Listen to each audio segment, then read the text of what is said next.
Assalamualaikum warahmatullahi wabarakatuh. Di pertemuan kali ini saya akan membahas mengenai ujian akhir semester pengantar ilmu ekonomi makro tahun ajaran 2021-2022.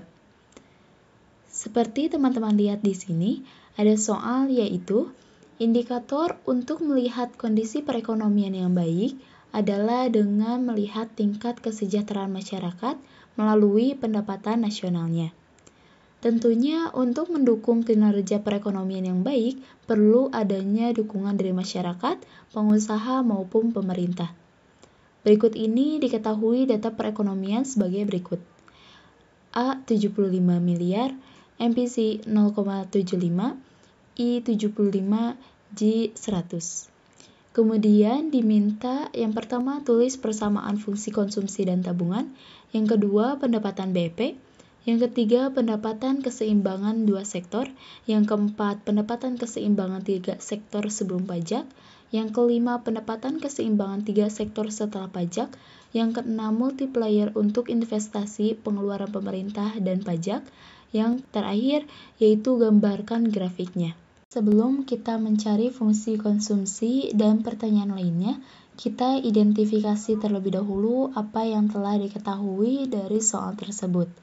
Seperti pada soal, diketahui A atau konsumsi otonom sebesar 75, MPC atau marginal propensity to consume atau kecenderungan konsumsi marginal atau yang biasa disimbolkan B sebesar 0,75, I atau investasi sebesar 75, J atau pengeluaran pemerintah sebesar 100. Maka teman-teman bisa menuliskannya seperti ini. Oke, jika sudah diketahui, mari kita masuk ke pertanyaan pertama. Yang pertama yaitu tuliskan persamaan fungsi konsumsi. Seperti yang kita ketahui, rumus fungsi konsumsi yaitu C sama dengan A ditambah B kali YD. Lalu kita masukkan angkanya sesuai dengan yang diketahui yaitu A 75, B 0,75, YD tetap karena belum diketahui. Maka setelah kita memasukkan angkanya tersebut, kita bisa simpulkan persamaan fungsi konsumsi yaitu C sama dengan 75 ditambah 0,75 YD. Oke, kita lanjut mencari persamaan fungsi tabungan. Seperti yang kita ketahui, rumus fungsi tabungan yaitu S sama dengan negatif A ditambah 1 kurangi B kali Y. Lalu kita masukkan angkanya A 75, B 0,75, dan Y tetap karena belum diketahui. Kemudian kita hitung negatif 75 tetap. Kemudian 1 kurangi 0,75 yaitu 0,25, Y tetap.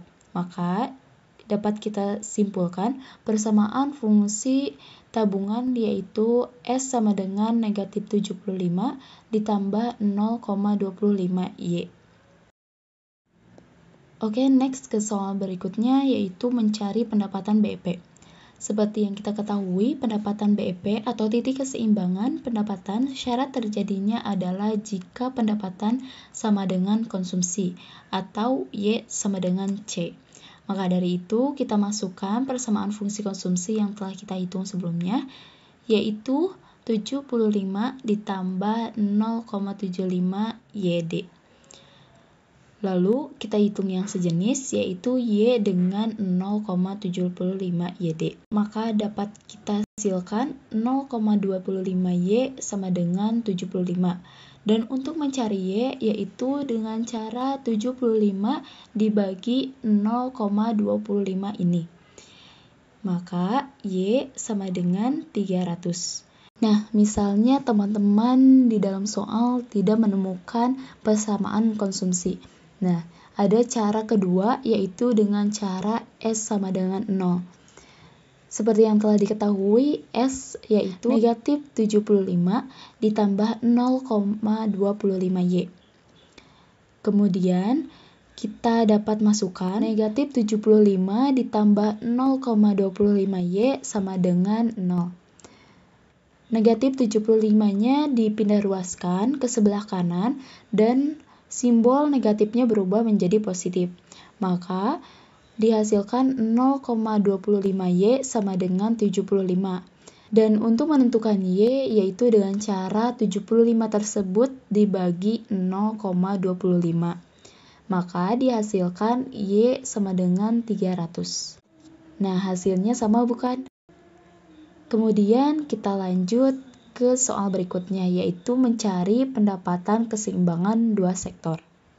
Untuk mencari pendapatan keseimbangan dua sektor, kita dapat menghitungnya dengan rumus Y sama dengan C tambah I atau konsumsi ditambah investasi. Dan sesuai dengan yang telah diketahui, C yaitu 75 ditambah 0,75Y dan I yaitu 75. Kemudian kita pindah ruaskan sesuai dengan yang sejenis. Misalnya, yang 0,75Y pindah ruaskan ke sebelah kiri dan simbol yang sebelumnya positif menjadi negatif. Kemudian, yang 75 dari C ditambahkan dengan 75 dari I. Kemudian, kita hitung 1Y dikurangi 0,75Y dapat dihasilkan 0,25Y. Kemudian 75 ditambah 75 dapat dihasilkan 150. Kemudian untuk mencari Y dapat kita hitung dengan cara 150 dibagi 0,25. Maka dapat dihasilkan Y sama dengan 600. Seperti itu. Nah, tapi misalnya di soal hanya diketahui persamaan tabungannya saja dan juga investasi, maka pendapatan keseimbangan dua sektor dapat dengan cara S sama dengan I. Seperti pada soal sebelumnya, S sama dengan negatif 75 ditambah 0,25Y, sedangkan I sama dengan 75. Maka kita masukkan angka-angkanya, yaitu menjadi negatif 75 ditambah 0,25Y sama dengan 75. Kemudian kita hitung sesuai dengan yang sejenis, yaitu yang negatif 75 dipindahkan ke ruas kanan dan kemudian simbolnya berubah menjadi positif dari negatif, maka ditulis menjadi 0,25Y sama dengan 75 ditambah 75 sama dengan 150. Dan untuk menentukan Y, yaitu dengan cara 150 tersebut dibagi 0,25. Maka Y sama dengan 600. Nah, hasilnya juga akan sama seperti Y sama dengan C ditambah I.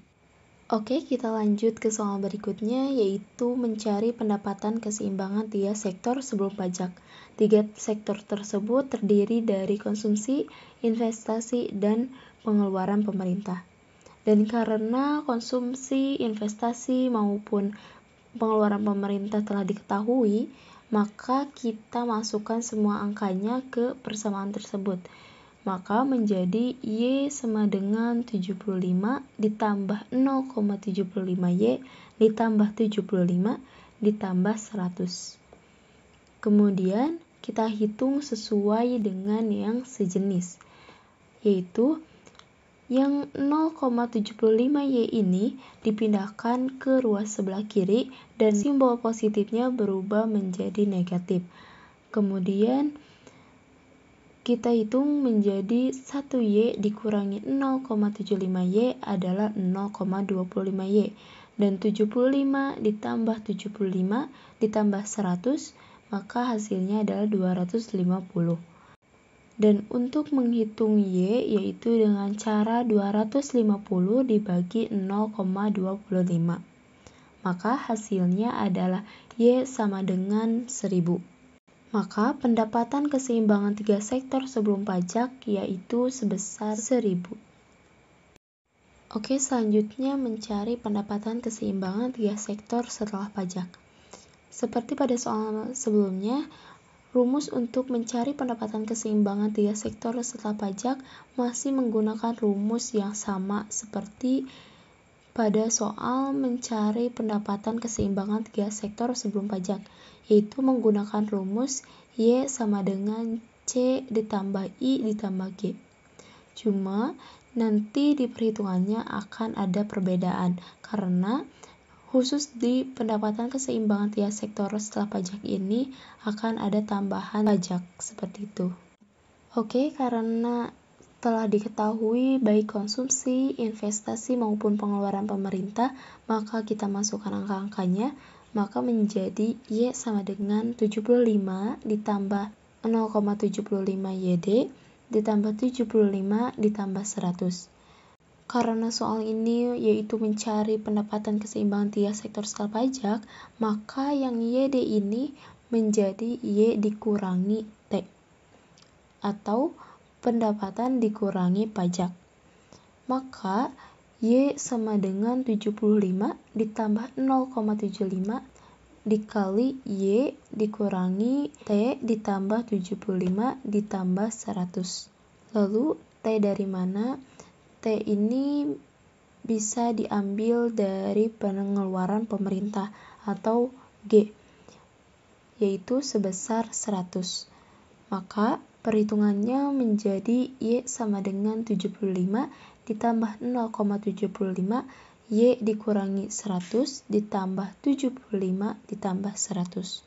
Maka jika kita jumlahkan menjadi 75 ditambah 0,75 Y dikurangi 75 ditambah 75 ditambah 100. Lalu kita hitung sesuai dengan yang sejenisnya, yaitu 0,75 Y dipindahkan menjadi di ruas kiri dan simbolnya dirubah yang sebelumnya positif menjadi negatif. Kemudian sisanya dijumlahkan karena tidak ada variabel tertentu. Maka kita hitung 1Y dikurangi 0,75 Y adalah 0,25 Y, 75 dikurangi 75 ditambah 75 ditambah 100 sama dengan 175, dan untuk mencari Y yaitu dengan cara 175 ini dibagi 0,25. Maka hasilnya adalah Y sama dengan 700. Oke, ke soal selanjutnya yaitu multiplier untuk investasi, pengeluaran pemerintah, dan pajak. Yang pertama yaitu investasi. Untuk menentukan investasi dapat dihitung dengan rumus perubahan pendapatan nasional investasi sama dengan pengganda investasi dikali perubahan investasi, atau delta YI sama dengan KI dikali delta I. Dengan KI tersebut adalah 1/MPS atau 1/1 dikurangi B.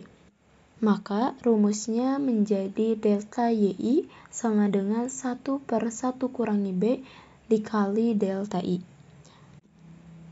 Karena delta I dan B telah diketahui, maka kita masukkan angkanya ke rumus tersebut.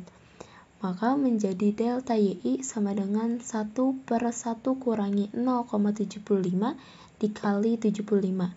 Dan kita hitung, maka menjadi delta YI sama dengan 1/0,25 dikali 75. Maka hasilnya adalah 4 kali 75, yaitu sebesar 300. Maka dapat kita simpulkan perubahan setelah adanya investasi adalah sebesar 300 dan pendapatan keseimbangannya adalah 600. Sesuai dengan soal pendapatan keseimbangan dua sektor. Selanjutnya kita mencari pengeluaran pemerintah, yaitu dengan rumus delta YG sama dengan KG dikali delta G. Dengan KG tersebut adalah 1/1 kurangi B, sesuai dengan soal sebelumnya. Karena B telah diketahui dan delta G telah diketahui, maka kita masukkan angkanya menjadi delta YG sama dengan 1/1 kurangi 0,75 dikali 100. Maka delta YG adalah sebesar 1/0,25 dikali 100. Maka hasilnya adalah 1/0,25 yaitu 4 dikali 100 menghasilkan 400. Maka dapat kita simpulkan perubahan setelah adanya pengeluaran pemerintah adalah sebesar 400 dan pendapatan keseimbangannya yaitu sebesar 1000 sesuai dengan pendapatan keseimbangan 3 sektor sebelum pajak. Kemudian kita masuk ke soal berikutnya yaitu pajak. Pajak bisa kita tentukan dengan cara delta YT sama dengan KT dikali delta T.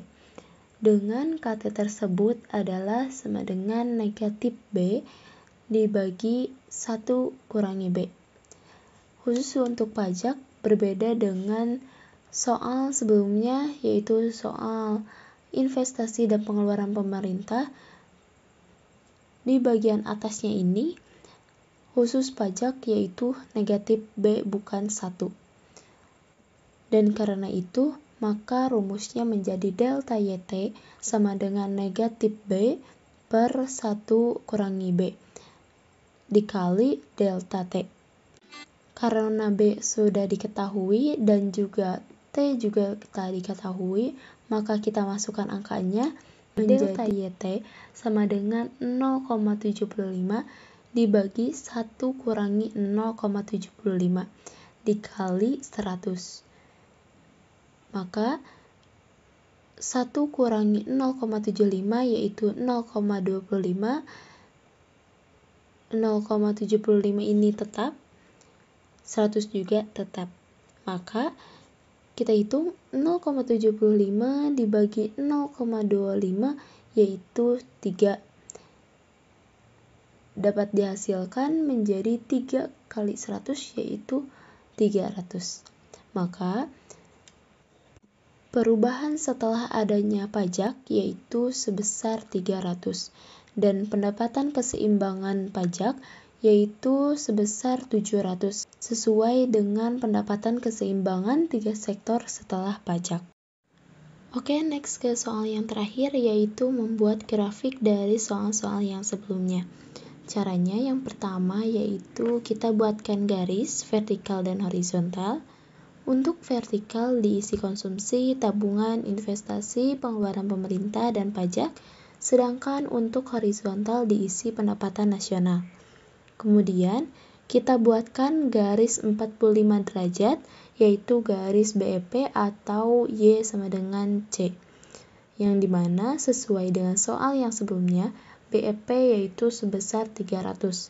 Maka dari itu, kita buatkan garis di titik 300.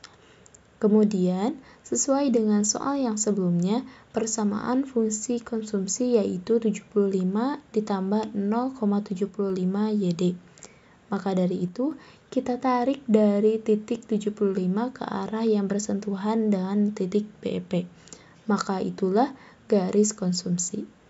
Kemudian, sebelum membuat garis fungsi tabungan, kita buatkan garis investasi terlebih dahulu, yang dimana garis tersebut ditarik lurus ke arah kanan dari titik 75 sesuai dengan keterangan pada soal bahwa investasi adalah sebesar 75. Setelah dibuatkan garis investasi sesuai dengan fungsi tabungan yaitu negatif 75 ditambah 0,25Y, maka kita tarik dari titik negatif 75 ke arah yang bersentuhan dengan 300 dan investasi. Dan itulah garis tabungan. Kemudian kita buatkan garis pendapatan keseimbangan 2 sektor dengan cara kita tarik garis dari titik 600 hingga bersentuhan dengan garis BEP. Kenapa 600? Karena sesuai dengan perhitungan soal sebelumnya, garis pendapatan keseimbangan 2 sektor yaitu 600. Karena pada perhitungan sebelum dibagi 0,25Y adalah 150, maka kita tarik dari titik 150 ke arah pertemuan garis yang dari 600 ke BEP. maka itulah garis pendapatan keseimbangan dua sektor. Kemudian, kita buatkan garis pendapatan keseimbangan tiga sektor sebelum pajak dengan cara kita tarik garis dari titik 1000 hingga kebersentuhan dengan garis BEP.